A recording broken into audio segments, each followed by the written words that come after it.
नागिन निविशा अपने कक्ष में बैठी जादुई गोले पर पृथ्वी लोक के नजारे देख रही थी। तभी उसकी माँ वर्षिका पूजा की थाली लिए वहाँ आकर कहती है, तुझे ये जादुई गोला कोई खिलौना प्रतीत होता है क्या? हर कुछ क्षण पर इसे ही निहारने बैठ जाती है। हाँ तो क्या करूँ? जाकर किसी को डसूं या नागिन अवतार में इधर उधर रेंगती भटकूं? माँ, ये नागिन जीवन भी भला इतना बोरियत भरा क्यों है? हमारे पास करने को कोई कार्य ही नहीं है।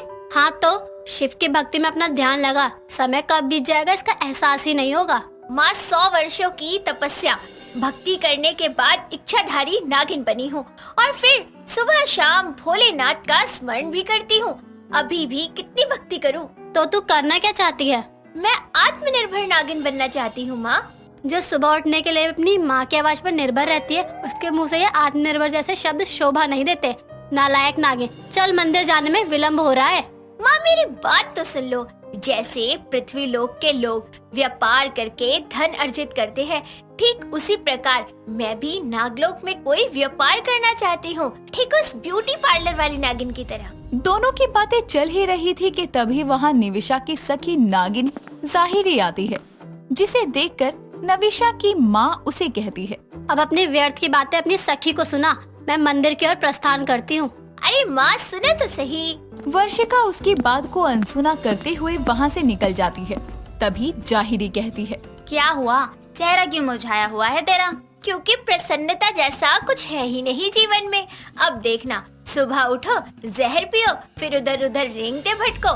हमें भी पृथ्वी वासियों की तरह किसी कार्य में व्यस्त होना चाहिए ना। और वो कार्य क्या होगा? कुछ भी हो सकता है। जिस प्रकार वो ब्यूटी पार्लर वाली नागिन ने अपने काया पलट के केंद्र की दुकान खोली, ठीक उसी प्रकार मुझे भी अपनी एक दुकान खोलनी है। नागलोक में दुकान? किंतु किस प्रकार की दुकान खोलने की इच्छा है तेरी? इस विषय में मैंने अब तक विचार नहीं किया। तू कोई सुझाव दे। सुझाव के लिए तो पृथ्वीलोक की ओर प्रस्थान करना पड़ेगा, क्योंकि वहाँ पर तो बहुत सारी दुकानें हैं।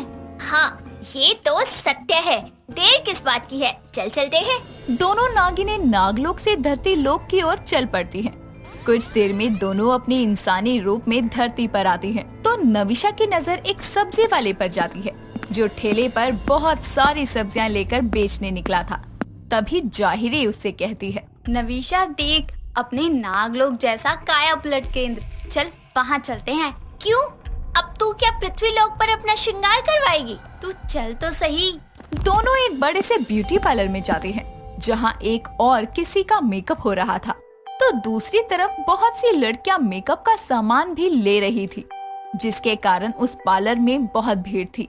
सामान लेने के लिए इतनी भीड़ देखकर नविशा के दिमाग की बत्ती जलती है और वो वहाँ से सामान खरीदती है।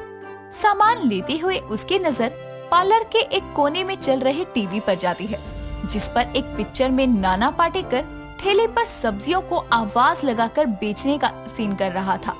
उसके आवाज लगाने के तरीके को वो ठीक से याद कर लेती है और सारा सामान लिए अपने सखी के साथ नागलोक आकर कहती है, मुझे सुझाव मिल गया। मैं नागलोक में श्रृंगार की वस्तुओं की दुकान खोलूंगी, उनका विक्रय करूंगी।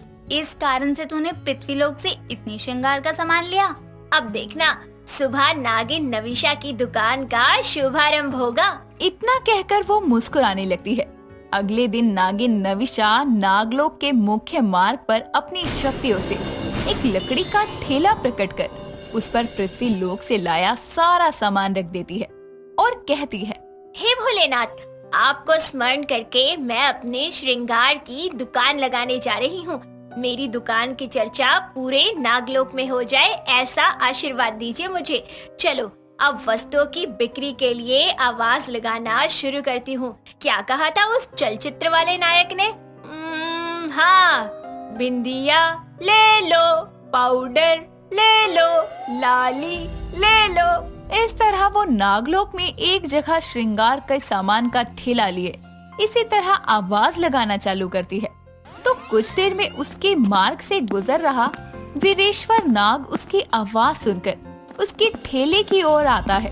तभी नविशा कहती है, नागिन नविशा की दुकान पर तुम्हारा स्वागत है नाग वीरेश्वर। कहिए, क्या लेने की इच्छा है तुम्हारी? नहीं, मुझे श्रृंगार का सामान खरीदने की क्या आवश्यकता है। वो तो विचित्र सी आवाज सुनकर मैं यहाँ चला आया, किंतु तुमने ये दुकान खोली क्यों है, वो भी नागलोक के बीच मार्ग में? ताकि मैं भी एक कामकाजी नागिन बन सकूं। तुम चाहो तो अपनी पत्नी के लिए मेरी दुकान से कोई वस्तु ले सकते हो। नविशा की बात सुनकर वीरेश्वर उसके ठेले पर रखे सामान को देखते हुए एक लिपस्टिक उठाकर कहता है, नविशा, ये वस्तु किस प्रयोग में आती है? ये होठों को रंगने के प्रयोग में आती है। इसे लगाने से होठ रंगीन और सुंदर प्रतीत होते हैं। तब तो ये रागिनी को अवश्य भाएगी।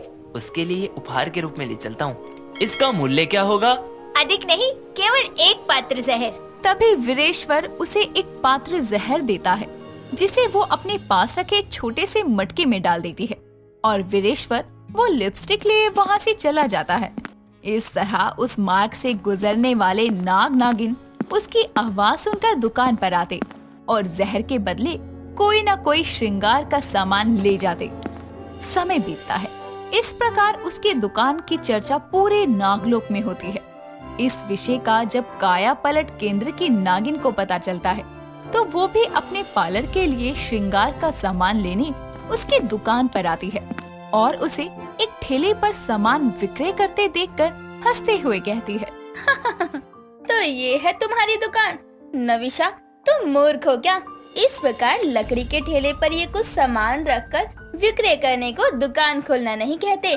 दुकान तो मेरे काया पलट केंद्र जैसी होती है, जहाँ लोगों को यूं आवाज देकर बुलाना नहीं पड़ता। रहने दो, मेरी दुकान की सफलता शायद तुमसे देखी नहीं जा रही, इसीलिए इस प्रकार की व्यर्थ बातें कर रही हो। सफलता? अरे यहाँ एक भी ग्राहक नहीं है। वो तो तब आएंगे ना जब तुम आवाज लगाओगी। कैसे आवाज लगाती हो तुम? एक बार बताना तो जरा। अपने कार्य से कार्य रखो और मेरे कार्य से अपनी पूंछ बाहर ही रखो। मैं तो यहाँ कुछ खरीद नहीं आई थी, किंतु तुम्हारी एक गरीब दुकान देखकर मेरा विचार बदल गया। चलती हूँ। वो जा ही रही थी कि तभी उसकी लंबी चोटी लहराकर निविशा के जहर के मटके पर जाकर लगती है और उसका मटका जमीन पर गिरकर टूट जाता है, जिससे सारा जहर जमीन पर फैल जाता है। इससे पहले कि नविशा शविक्षा को 2-4 सुनाती, वो वहाँ से गायब हो जाती है और नविशा गुस्से में चिल्लाते हुए कहती है, हे भोलेनाथ, मेरी दुकान खोलने का क्या फायदा हुआ? इस दुष्ट समीक्षा के कारण तरह तरह का इकट्ठा किया हुआ जहर फैल गया। बताओ, कितने अलग अलग तरह के जहर का मिश्रण था और कितना शक्तिशाली और जहरीला था। इस समीक्षा को तो मैं सबक सिखाऊंगी। पहले अपनी श्रृंगार की दुकान मुझे एक अच्छी जगह पर व्यवस्थित करनी होगी। इस विषय में वो अपनी माँ से बात करती है और अपनी माँ की राय लेते हुए वो अपने भवन के निकट ही अपनी शक्तियों का प्रयोग कर एक छोटी सी दुकान का निर्माण करती है और वहाँ श्रृंगार का सभी सामान रखती है।